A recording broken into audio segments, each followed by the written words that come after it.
Did the Alexander technique community overlook a very important detail in Alexander's work?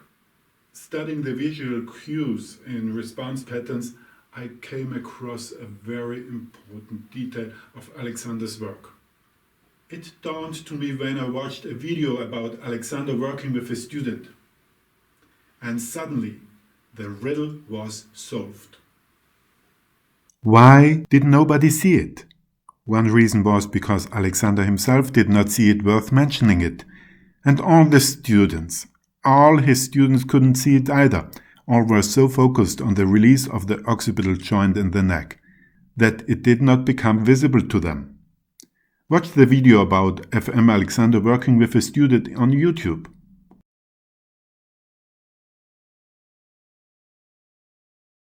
Could you see what Alexander did in the video? He did something remarkable.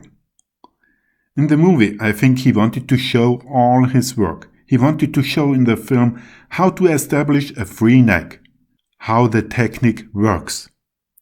But did he start to work on the head with forward and up? No, he didn't. With what did he start to work?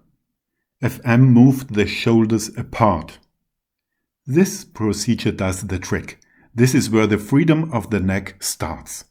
He established the possibility to free the neck. Let's take a close look what FM Alexander did. When you look at the skeleton, then you see that the collarbone is attached to the breastbone. In the German language you call the collarbone key bone. And it is the key to absolute freedom. And behind the connection of breast and collarbone is the first rib. It is right there. The first rib is connected with the seventh vertebrae. What Alexander did in the movie was not less than to establish the possibility to move up with the head and free the neck. He worked on the first rib.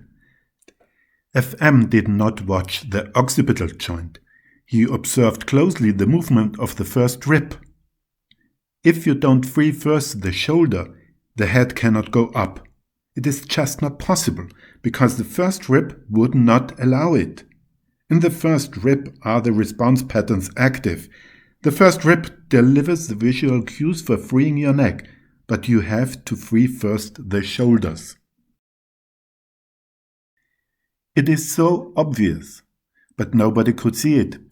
Everybody was so focused on the result to free the neck. When you work on the first rib, everything falls into place. Thanks to Michael Galb's speech in Limerick, I thought it over. Are your ground beliefs really true? I have great respect of the discoveries and the work of FM Alexander. With the knowledge I have now, I started to work with a complete new application. With time, 7 unique features and 12 reference points, I call them points of interest, established themselves.